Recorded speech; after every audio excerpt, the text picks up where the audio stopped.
欢迎回到节目现场。我们知道上个礼拜五，其实川习两人是有通话的。好，接下来当然就是川习两个人要见面了，会在什么场合呢？大家都认为说10月底 APEC 在韩国庆州嘛，这个时间点或许也不错哦。不过中国大陆的外交部说两国正在沟通当中，所以还是保密到家，没有给一个明确的答案。好，但我们也看到了美国国会的众议员代表团史密斯有来跟这个中国这边来会晤。好，那当然中国这边则是说美中的双方拥有广阔的合作空间，还有共同利益，希望美方同中方按照相互尊重推动中美经贸关系，那也希望国会议员要积极搭建一个沟通的桥梁。好，那美众议员也罕见的拜会的是中国大陆的防长，好，强调的是和平解决台海的争议。那我们看到了中国大陆这边的防长董军则说，希望众院军事委员会成员要发挥对外政策的影响力哦。他说，排除干扰制约的因素，特别是在军事战略上面要防止误解误判。好，所以你看到美国的众议员蛮积极的在跟中方来见面。那我们看到的是美中之间也是有一个角力赛。先看到的是福建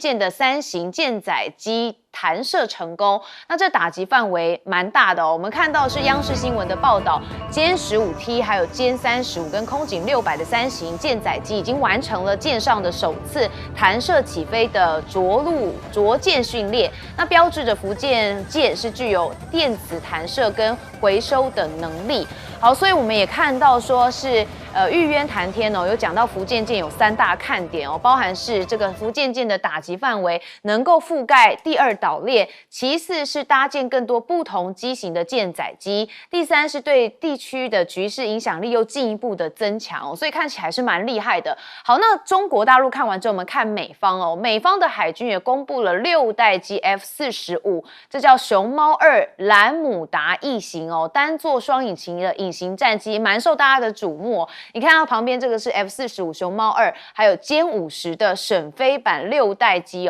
好，那当然美国海军呢已经签订了这个200亿美元的合约，来推动 F-45进入一个工程研发制造的阶段。那这个被命名 F-45的熊猫2是一款单座双发的隐形战机，可能可以被跟这个命名为歼50的省飞版6代机相似，所以大家就把这2个拿来做比拟。好，但是呢他们也主动的曝光，也就是美国的洛克希德马丁公司的臭鼬工厂公开了一个新型的高端隐形无人战机，叫做维克蒂斯计划，并在2年之内首飞，而且可以跟 F-22、F-35等有人战机一起协同作战。好，除了 F-45之外，现在 F-47美国的第6代战机也说开建了，2028年会来进行首飞。美国的空军参谋长艾尔文非常有自信说这个光出拳还不够，必须要让对手知道你有能力来击倒他们。好，那中国这边呢，当然也会很关心，大家认为他现在有海上的思路，这是什么呢？其实还是要先看到是中国媒体报道，有货运商估算其实现在中欧班列已经被这个拦截了，因为这个说俄国的无人机入侵波兰的边界，因此关闭所以这个货柜班列呢是滞留当中。那这个影响到了大概有1万个运往欧盟的一个标准货柜是滞留在波白边界。好，但问题大家就想到9月15号王毅不是才去过波兰嘛，而且还承诺说共同的保障中欧的班列要通道安全顺畅，结果王毅一走，波兰立刻关了口岸大家说180度的态度大转弯。为什么？分析指出说，这一定不是波兰的意思，而是这个美国安插在欧盟内部的一个钉子。波兰能放弃中国跟德法的利益，无疑就是背后有美国的受益。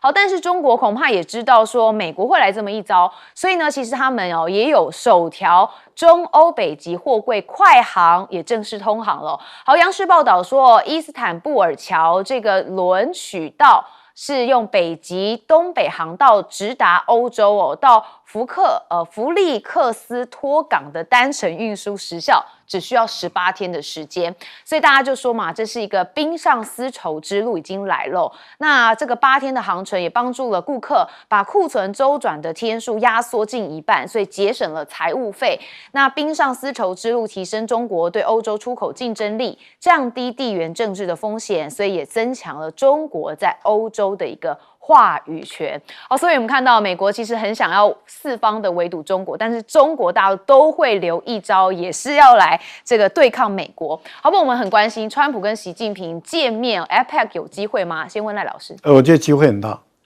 但是是一个场边会。如果说这一次的场边会谈得不错的话，很有可能明年或者什么时候啊，那川普就会到北京去进行国事访问。国事访问其实还是比较重要，但是这个它的前提是要与双方之间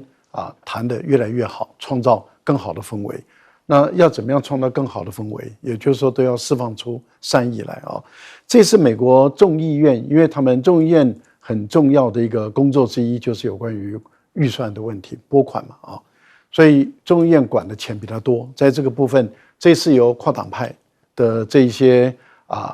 民主党的副主席兼这个军事委员会也就是这一次的团长率领，跨党派就是外交委员会的共和党的议员，还有军事委员会的民主党的议员等5个人到中国来访问。这是跟以前不同的地方是在于，他的这一次的费用是由美国的联邦政府，就是白宫他们这边支付的。那这是代表什么？代表就是川普是很支持这一次的访华的活动。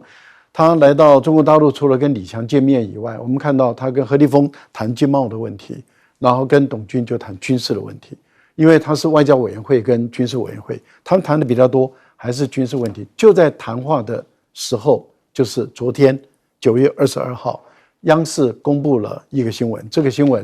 震撼了全世界，也就是福建舰的3个重要的舰载机，它起飞回收。这个非常重要的舰载机是我们先看到空警600，由于这个电池弹射中国大陆采用的是直流电，美国采用的是交流电。那直流电本身的稳定度比较高，推力比较强，所以它可以推3吨到35吨，也就是说，这个空警600它的载重比美国的航母的空中预警机还要重，所以它推的上去比美国的预警机重。另外，它把这个歼 15T 推上去，多重要！歼 15T 是30吨了，你想想看，它满油满弹，它整个能够推上去，而美国的福特号的推重力25吨，少了中国10吨。美国虽然是核动力航母，中国是传统动力航母，但是很明显的，中国的推力比它大，这代表什么？后来居上。那这个对于美国来说的话，压力很大。美国的第2岛链基本上就守不住了。另外，空军部部长不是参谋长空军部部长在这2天在演讲的时候，他就谈到，他说他刚开始还以为他看到的报告是那个写报告人写错了应该是美国而不是中国可是他看到报告是写中国，也就是中国的6代机的发展速度比美国快，他觉得你写错了，怎么可能？结果他再度的确认了以后，确实中国6代机发展的比美国快了。这次的长春的航空展我觉得它很重要的展示一个部分，就是把歼20静态展示。上一次歼10C静态展示的时候，没几年歼20就问世了那现在歼20静态展示，我们估计中国大陆的6代机没有多久就问世了，就出来了。可是美国的6代机原型机要到2028年，那等到它3-5年在测试确定能够定型能够量产的时候，那不知道什么时候了。美国在6代机这个部分落后了，所以看起来6代机是一个美中大大角力的关键因为美国有可能会落后这让美国怎么挂得住面子呢？将军，没关系，挂不住面子的话，用嘴巴讲就讲赢了这个我跟各位讲，这 F-47真的我称之为吹牛马屁机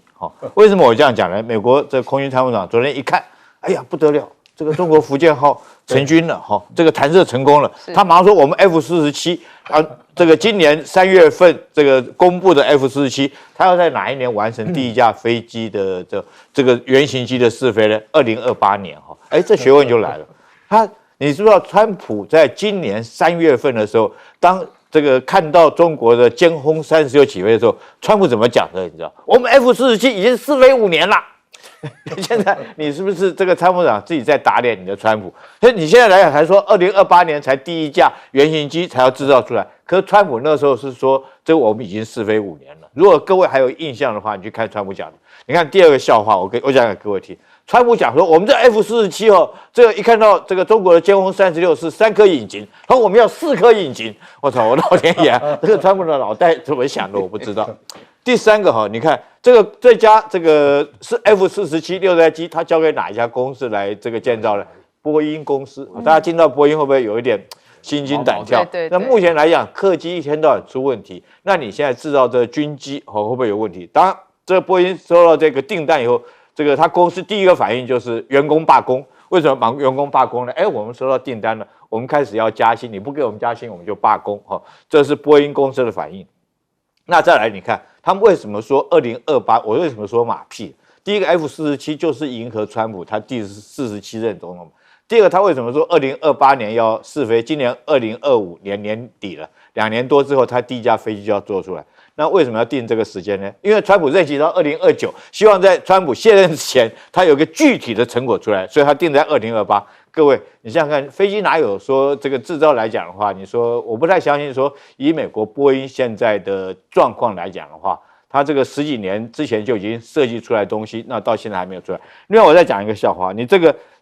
无人机你知道是哪一家公司？洛克马丁。洛克马丁因为他没有拿到订单，他就自己花钱去研发。哎，你自己花钱研发，你认为这种6代它设计出来的中程僚机可以跟这个波音公司，因为2家互相竞争的公司嘛，他们能不能够整合呢？对，我们当然希望说是这个战机本身它带的中程僚机是同一个系统才可以配合作战。那现在各搞各的，波音他拿到订单做 F47，这个洛克马丁没有拿到订单，他自己研发中程僚机，所以我们看到美国的工业真的快印度化了。我们接下来问苑教授。我跟你讲，外交无小事。对于中美之间的关系的话呢，大家都要除了解读新闻以外，又要知道他们底下的形式的意义啊。我觉得这一次的话呢，美国国会团由这个史密斯所代表的它里面的话呢，去了包含了几个重点啊，大家要注意啊。原来的话呢，美国国会都是跟中国闹的，什么反对中国法案又是什么绝对不要去中国法案搞了一大堆乱七八糟，都以这种美国民主的姿态。那这次完全不一样。然后呢，这个史密斯所建的这个，除了建了商业部又建了这个董军这个形式意义非常强。然后还有一个重点，他最后讲了一句话，大家讲说，我们国会应该常来不应该是6、7年才来一次这说什么意思？大家要了解，这个就是93阅兵的直接的作用大家心里要了解，把这2件事连在一起想。93阅兵的时候我自己看完以后我觉得他不是针对绝对不是针对台湾的，也不是针对日本的，我跟你讲，甚至也不是针对美国打仗用的。我跟你讲，93阅兵只有一个功能，就是我们第2条消息，就是中美海空角力赛。大家要记住，你要回头翻历史就知道，美国是怎么样把苏联拖垮的，就是军事角力赛。这次哇，一下就冒出来了 F45，一下又冒出来了 F47。刚刚闹笑话一大堆。以美国现在的工业生产能力以及它的生产的成本来看的话，根本就不可能做得出来，只有花大量钱。那个 F45什么都没有就开始先来200亿。事实上，大家也可以知道，美国现在生产任何东西，尤其是跟军方相关的非常贵，因为美国议员都讲了，拿出一包螺丝钉都卖5万块美金，那开玩笑，在大陆的话，搞不好500块人民币都买成了在这种情况之下，只要进行了军备竞赛的话呢，长期来讲的话呢，不用长期了，2、3年之内就会把美国拖得很惨，这个是一个最重要的目的。然后另外的话呢，我觉得一个非常重要的一个观念就是说大家要了解，波兰哪来的胆子什么一带一路的火车说停就停，中欧班列说停就停当然是美国叫他停下来的嘛。那波兰现在的话呢，大家记不记得立陶宛在听到美国给他的命令的话呢，在那边死捉活捉的个结果是什么？大家都知道。像波兰情况下来讲的话呢，刚刚主持人提到讲说，王毅不是刚去吗？难道就没有用吗？当然了，也就是带着副案过去了嘛。大家知道嘛，就是冰上的这个思路，也就是要马上就要开始运作的嘛。所以在这种情况之下，波兰的话呢，自己要不赚钱的话呢，那慢慢好了，也就是说要跟中国在这个贸易上也要脱钩断链的。好，我们休息一下，广告回来继续讨论。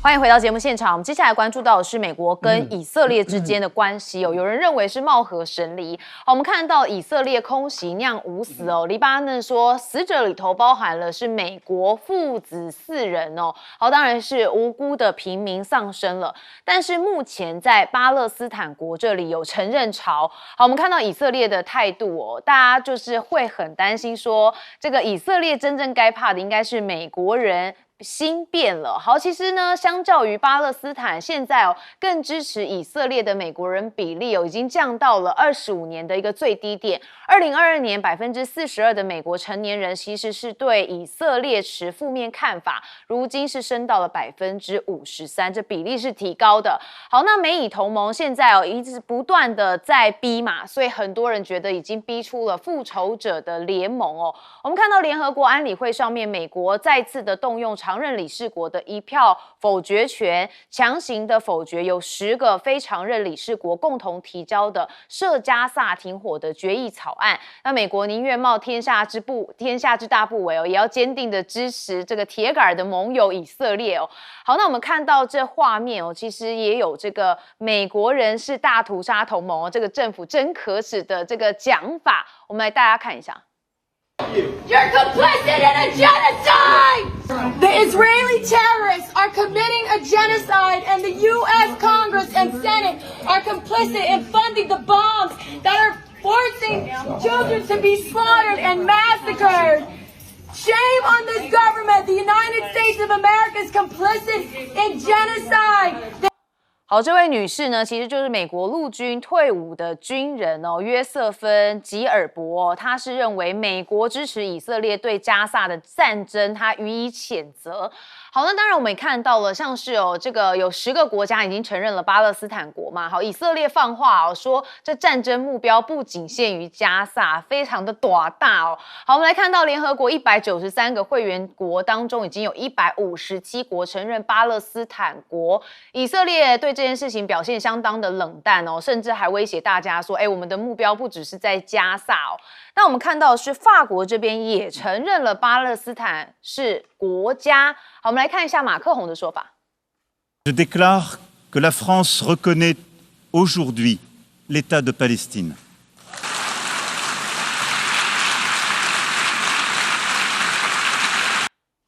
好，鼓掌哦！当然哦，这个是以色列巴勒斯坦的代表国，当然是起立鼓掌嘛。但是以色列现在是不是有最大的麻烦呢？我们看到其实这画面上有很多人是对于这个现在以色列非常的不满哦，像是欧洲支持巴勒斯坦国游行潮，那意大利有数万的民众上街控诉以色列杀戮哦。支持自由的巴勒斯坦，所以现在以色列恐怕会面临一个国际上面大家对他们不满谴责的一个声浪。好，那当然以色列现在也暗示说要回击巴勒斯坦国的一个承认潮。我们看到 CNN 怎么讲呢？他说现在这个被视为以色列盟国的英、澳、加，然后近日都相继的承认巴勒斯坦，那刺激以色列进一步的暗示对约旦河西岸的并吞行动。那纳坦雅胡本来做的回应不多，但正是川普政府公开支持，所以才让以色列仗着这层的外交保护伞，自认为可以无所顾忌的来行事。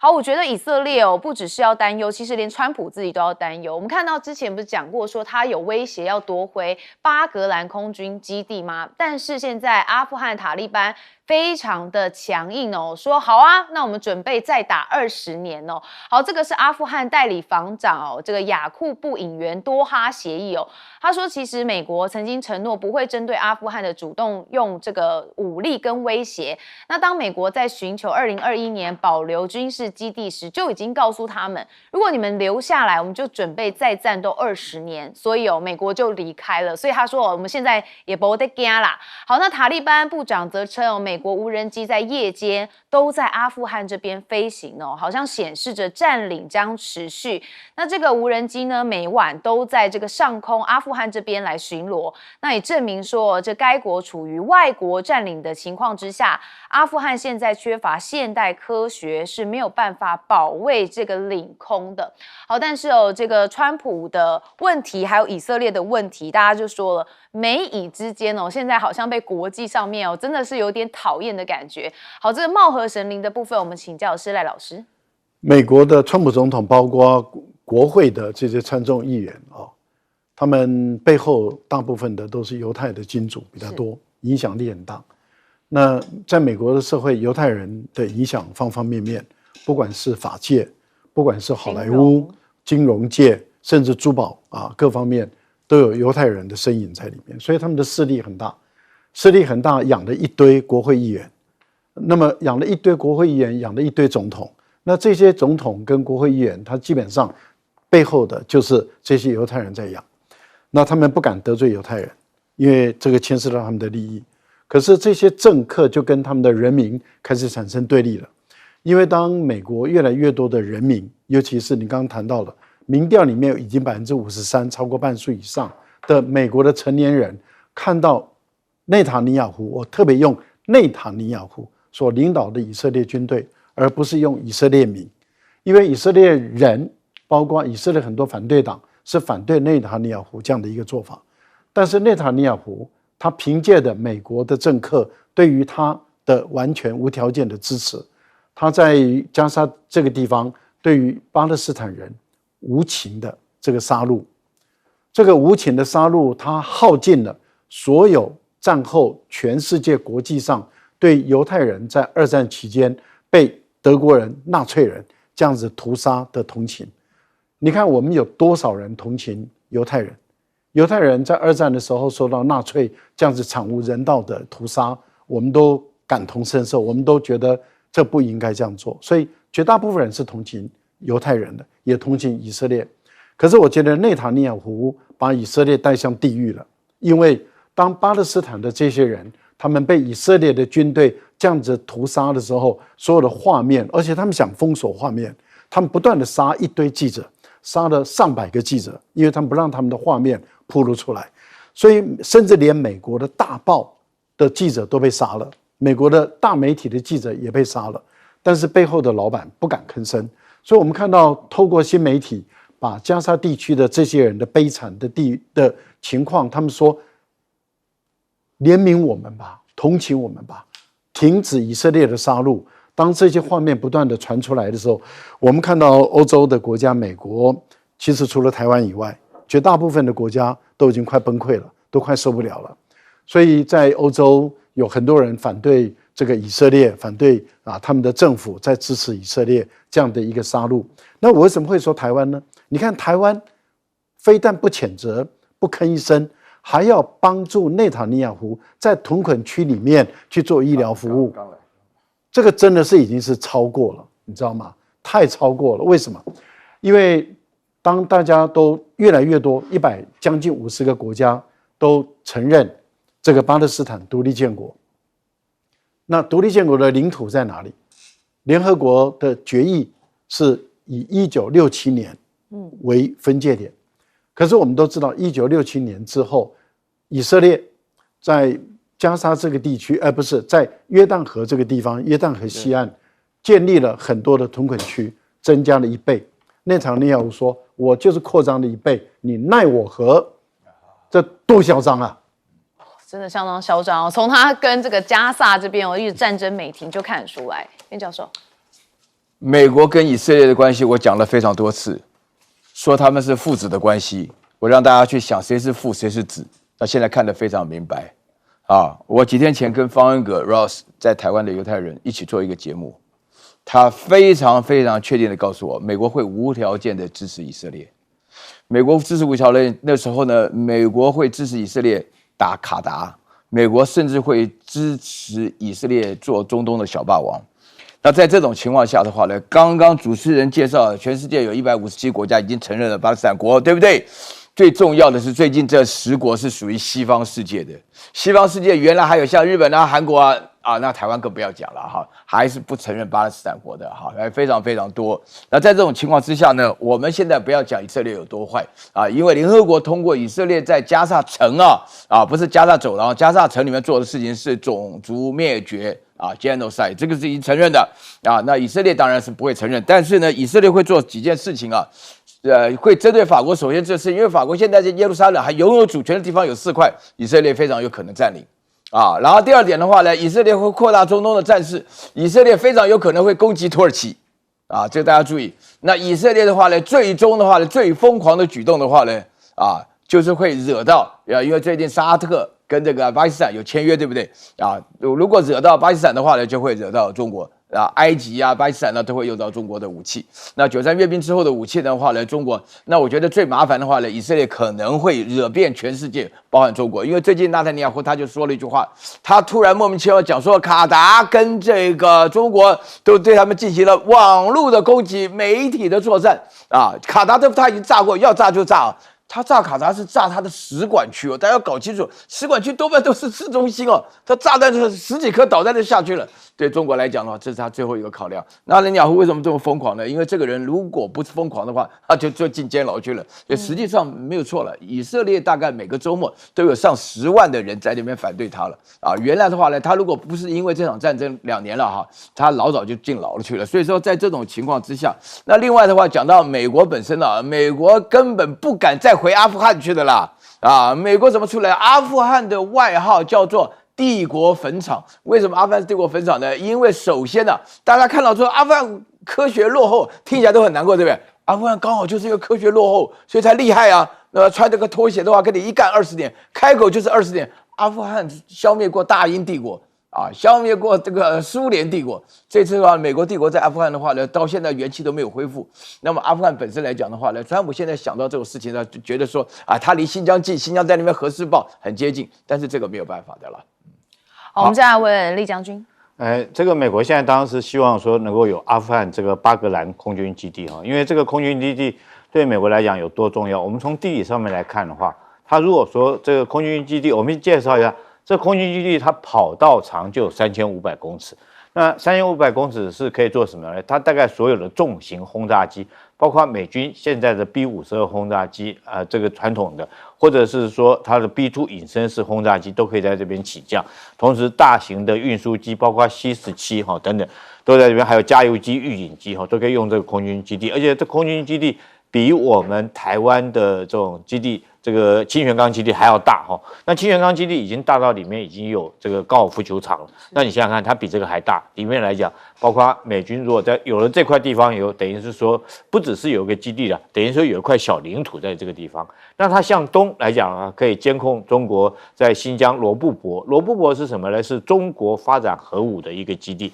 一个地方，还有甘肃玉门这边的这种核洲际导弹的发射基地。那飞机飞过去，路程大概一个小时左右就可以对中国产生威慑核武产生威慑。那向东来讲的话，它旁边毗邻那个国家叫做伊朗大家都晓得，伊朗现在正在发展核武。那当然上次从这个以色列发射导弹打伊朗，但是打到没有结果。那如果说美军在这个阿富汗这边有这个空军基地来讲的话，它就直接可以威慑伊朗。好，我们再向北边看，北边是什么国家呢？北边就是中亚。中亚这个吉尔吉斯这个土库曼这中亚5国在这边。我们知道前一阵子这个习近平还特别跟这个中亚5国建立一个很好的一个联盟关系。这个地方地缘战略位置，我们从这边就可以知道。那这个中亚5国原来是俄罗斯的势力范围。那你想想看，如果说美军这边有这个基地来讲的话，它向北是不是就可以威慑到俄罗斯的基地？然后向南它可以到哪里？虽然说它没有临接的阿拉伯海，但是它一样，它的战机可以威慑到这个阿拉伯海，也就是运油的路线，甚至于可以有效的支援波斯湾那边的。我们知道就是卡达美军的空军基地，还有巴林美军的这个中央司令部的位置所在，所以这个地对美国来讲是非常重要。可是现在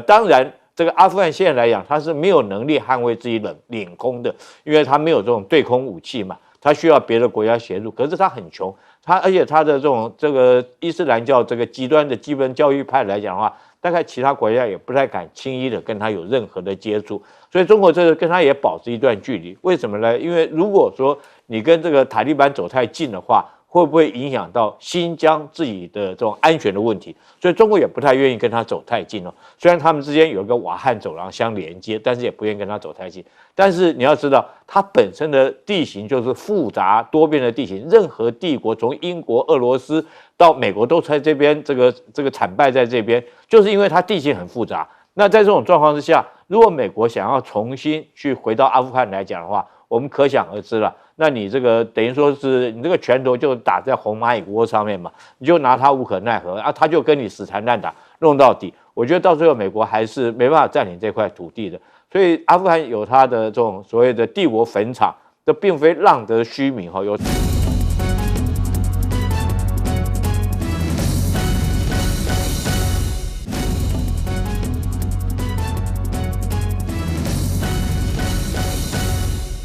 带你追查事件真相，掌握政局的变化。观众朋友你好，欢迎加入今天的新闻大白话，我是主持人谭一文。好，节目一开始，我们先来介绍加入我们这1个小时的特别来宾。首先是国际政治专家赖岳谦，主持人好，观众朋友大家好。退役少将厉正杰，一路好，各位观众大家好。以及台大哲学系教授苑举正，一轮好，各位观众朋友大家好。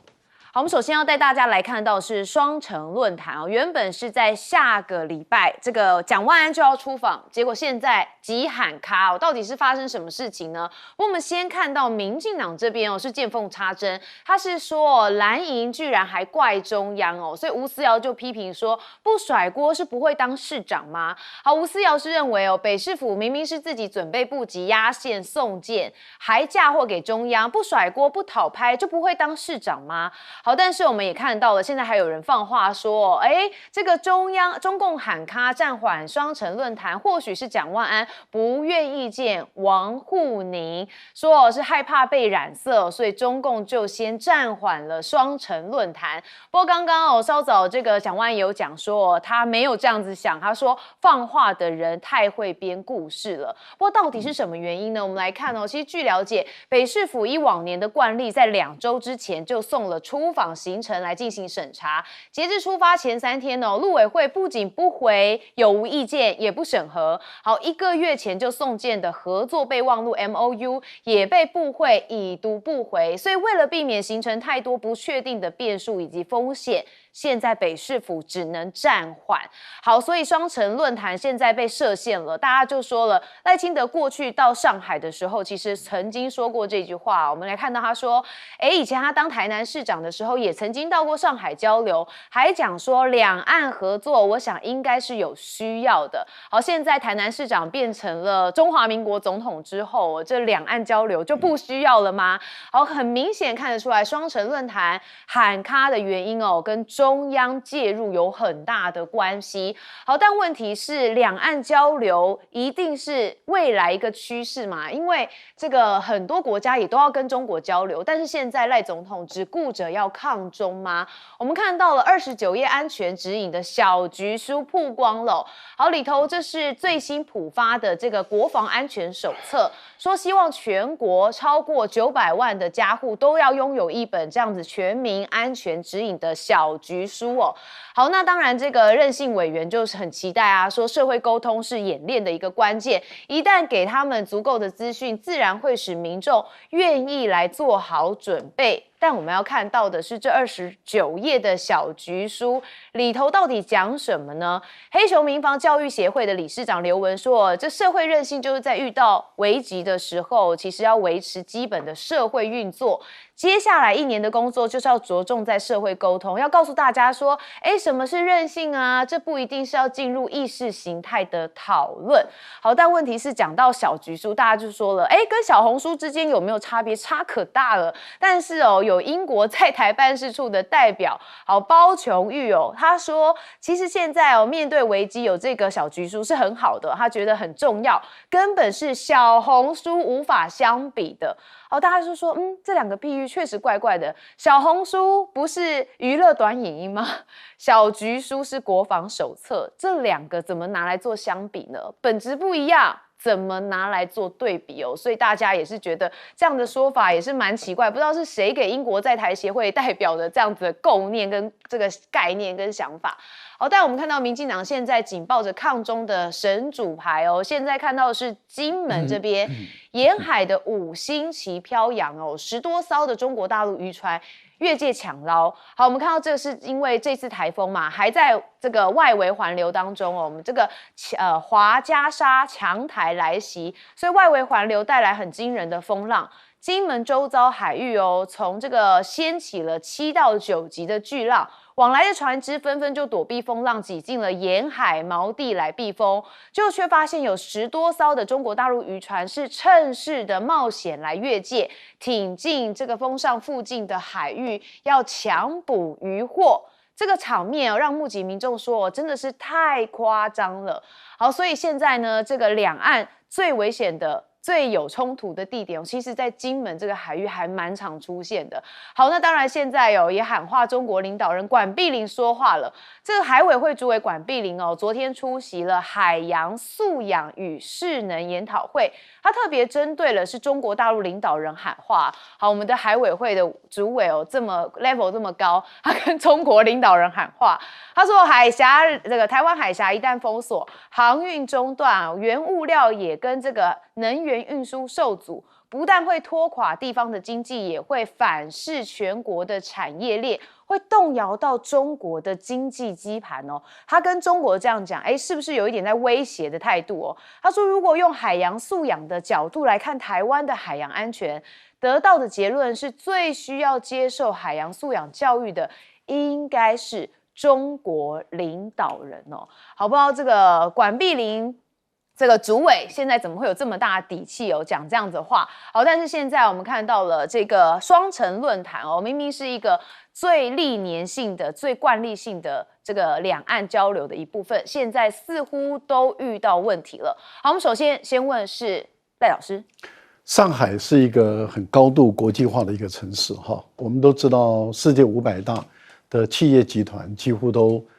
在上海都设有总部。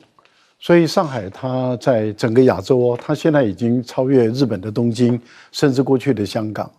它成为一个非常高度国际讯息、时尚的一个集中的一个地方。这个城市规模非常大1-2千万人口这么多，而且你也知道，不管航太工业还有就是高科技的工业，它各方面发展的，甚至连特斯拉都设在那个地方。所以它事实上是一个非常重要的一个城市。那我们好不容易，我记得应该是在郝龙斌当市长的时候，当台北市市长的时候，双方就建立起这个双城论坛，这个真的是很不容易，而且机会是很难得。那我们两边的交流我以前也担任过这个陆委这个有关于台北市政府的顾问担任过这个大陆市委员会的委员。所以我们也有帮助过这个双城的一个论坛的推动跟发展，彼此之间的相互的交流借鉴，其实对于上海也好，对台湾、对台北也好，帮助都很大。而且我们台商尤其是这个高科技的、高技术含量的台商，大部分也都是在上海这个地方居住活动，常住人口至少30万到50万左右。这些都是属于台北市非常高端的这些台商，常住在这个地方，两岸的来往。现在双城论坛停办了，我比较相信这个有关于对暂缓这个现在双城论坛暂缓，我比较相信蒋万安，也就是蒋万安的说法是正确的，其他人的说法都是不正确的，因为这个是一个标准作业流程，台北市政府一定会在规定的时间内就把所有的要办的这些活动，因为这个都有过去的公文做案底嘛，每一年都有嘛，而且这个范例都很简单，都很清楚，要做什么，要做什么，要做什么，然后要怎么做，因为我们1年是在那边办，1年在我们这边办嘛，所以这个公文是如此的明白，一点都没有问题。我相信蒋万安是一个学法律的人，他很守法的。所以它一定是按照规定送到中央去。我相信台北市政府的说法，已读不回，已读不回，已读不回，造成台北市政府不知道该怎么办。我觉得民进党当局出来说实话，陆委会你们出来说实话，到底发生什么事？不要找吴思瑶，你是陆委会主委啊，你立法委员吧，应该是吧？而你也连台北市议员都不是嘛，你就立法委员，你凭什么帮陆委会来说话？我觉得应该找陆委会站出来说话，讲清楚、讲明白这个整个流程到底出什么问题。另外，有关于小黄书，现在这个时代，各位都是一个手机，是不是 APP 直接下载就可以了？对，有必要去印900万本这个实体书吗？而且还精装的，不是精装的，彩色印刷，花这么多钱啊，这个到底有没有图利某一些人的嫌疑？我们高度怀疑。我觉得这些出版社或者是印刷厂，我觉得我们也应该要去了解一下，它跟绿营的关系有没有这个或是那个问题。我不知道，我觉得这个可能请监察委员或者是请这个立法委员他们去追究一下，了解一下到底有没有什么样的一个关系。但是问题就在于这本书以后逃难的时候，是不是我们每个人都要拿一本书？这个时候谁还会带那本书？更何况更重要的地方是在于，麻烦你先假设一下，真的战争的时候，你把乌克兰的情况拿出来给大家看一看，真正战争的时候是怎么样的一个情形？超商还有电，还有瓦斯，你的家里还有水，还有电，还有医疗用品都有吗？先告诉大家真正状况是怎么样再说吧。好，其实真正状况有些看电影就会知道，所以你看这小橘书不见得是真实状况，所以才会一直被大家觉得说，好像怎么跟这个电影演的真实的这个战争场面是有一点平行时空的感觉。将军，其实这个所谓这小黄书，我觉得只是自欺欺人、自我安慰的一本书了。战时的时候，可能各位没体会过，我曾经体会过。我不是在战时，我平常的时候有一年，我们台湾大停电，这个因为电塔倒掉大停电。是。那个时候大概有将近1个礼拜的时间是分区供电。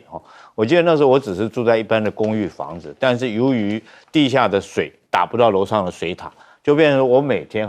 那时候我住在5楼，每天要爬5楼的楼梯，然后去提水。那当然除了家人喝的水我要提之外，那另外来讲的话，那时候小孩还小，洗澡要用的水一桶一桶的这样提上去。那试问一下，如果战时的话，一旦这个没有电可以供应，光讲没有电可以供应，我跟各位讲你不要讲社会韧性，你冲马桶就冲不了，这是现实的。不然如果说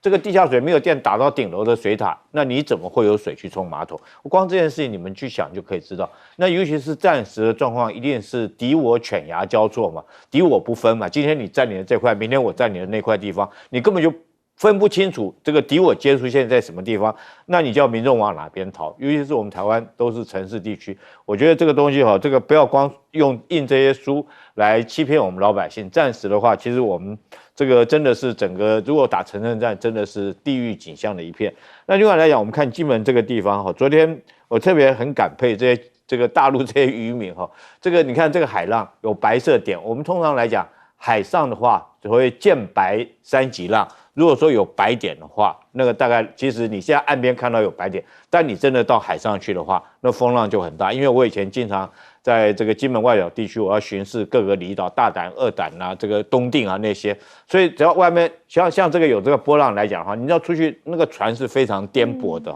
然后，但是为什么这个时候，我想说是不是我们海巡这个时候因为外面风浪大，所以说他就没有出勤。但是大陆渔民他们真的蛮刻苦。真的是冒着风浪的危险出海捕鱼因为这时候那他就很自然就越界。我经常有时候开玩笑讲，我说鱼是不是也会投奔自由啊？对不对？喜欢游到金门这边来？其实不是因为这个金门这边因为是这个渔民来讲的话比较少，所以这边鱼太这个海洋的渔业资源比较丰富，所以大陆很多渔民他喜欢越界过来到这边来捕鱼，他只要下来一网下去捞回去就够了。你知道金门河海边的鱼多到什么程度吗？我们曾经阿兵哥这个受水到往里面海里面跳的时候，那鱼就会跳到桶里面来。就我只要说在那边弄个石头拦起来的话，鱼就会游进来。所以那边海洋资源是非常的这种丰富。但是我们讲这个管碧玲这个这个你今天你居然这个去跟大陆教他们说什么叫做海洋资源，我觉得大家会不会觉得很好笑？这个你管碧玲你坐过船没有？我记得去年来讲的话，你在这个金门撞船事件刚发生的时候，你还说不要理他，我们这个我们的两岸之间的小三弄船，继续跑给他追，这是我们管碧玲讲的话。那你想想看，如果用这种人嘴巴讲出来，我们那个游艇你怎么跑得过人家的大陆的海警船？你怎么跑得过？那你居然用这种不着边际、这个事不关己的话在那边讲，你毕竟不是海洋出身的嘛。大陆来讲，它一定会向海洋发展嘛，所以海权就是如此。它不但要你台湾，它不但要你台湾海峡，它甚至要到第2岛链、第3岛链去。它不但要到太平洋发展，它还要到南海发展。它不但到南海发展，它将来还要到太平洋，还要到印度洋去发展。所以他现在人家搞了3艘航空母舰在那边，结果你管碧玲在那边教人家说什么叫做海洋，你会不会觉得好像说是一个幼稚园的学生去一个大学研究所博士班的，你教他说，你要认识海洋，海洋长什么样子？所以真的，我觉得管碧玲讲这种话，更凸显出来他的这种就是短视啊。这个人家讲说，这个没有见过这个大海的人，你怎么去跟他没有夏天的虫，你没有跟他讲，没有办法跟他讲冬天的冰长什么样子。我觉得就是这种情形。好，所以有时候不说话反而比较好哦。好，岳教授。沿着管碧玲这个现象再继续讨论呢。我们平常在这个节目讲说，川普需要加强政治教育素养。我是个平民啊，我可以评论的。管碧玲是代表政府啊，他是海委会的主委啊。你讲这种话的时候呢，就僭越了位置啊。这里头当中讲到双城论坛啊，我就讲一句实话让大家听啊，就是上海跟台北的建设差了大概有多少倍啊？我跟你讲，上海有2300万人呢，全台湾才2300万人呢。在这种情况下，我们依据以前的历史传统延续下去。大家知道吗？从这个上海上去到苏州这边的距离啊，包含了这个昆山啊，有150万台湾人住在那边的，有很多人在那边每一个人在那边都有亲戚啊。那在这种情况下，上海比台北繁华，比台北大。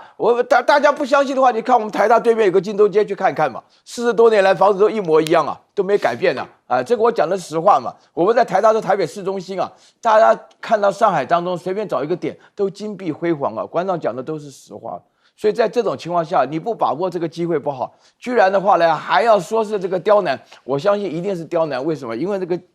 自由时报》讲那句话，还找了个学者来分析啊，大概是王沪宁想要见蒋万安，蒋万安都不敢去。你知不知道王沪宁是谁呀？大陆非常讲究这个对等的关系啊，就跟管碧玲在讲，我觉得中国领导人，我觉得美国总统现在应该尽量开放签证。你什么东西啊？你讲这种话，大家听不听？这个是重点，这个是大家愚民的教育内容啊，对不对？你必须要搞清楚，你还《自由时报》登出来的东西，要让大家了解。而且我说句良心话，那个英国人简直也糊涂了，小红书跟小橘书混在一起，那搞不清楚。小橘书是多此一举，根本没必要，谁会读这个啊？谁敢相信要轮到战争的时期啊？哪一个人想过这种问题啊？我没碰到过任何一个人啊。战争时期我遇到的人大部分都是一走了之，剩下人的话呢，基本上要自己干嘛的干嘛，对不对？这个本来就是一个正常，你浪费这个钱干嘛？小红书人家是有包含了非常重要的功能啊，小红书是不谈政治的大家知道啊，我到小红书总部去参观，小红书本身是提供你生活上的方便，小红书是提供你最重要的资讯，时髦是年轻人的最爱，连外国都叫做 Red Note， 这是非常重要的发展。那在这种情况下都不知道，那我平常碰到的人对大陆已经无知到这种程度，那课还怎么上很感叹。好，我们休息一下，马上回来。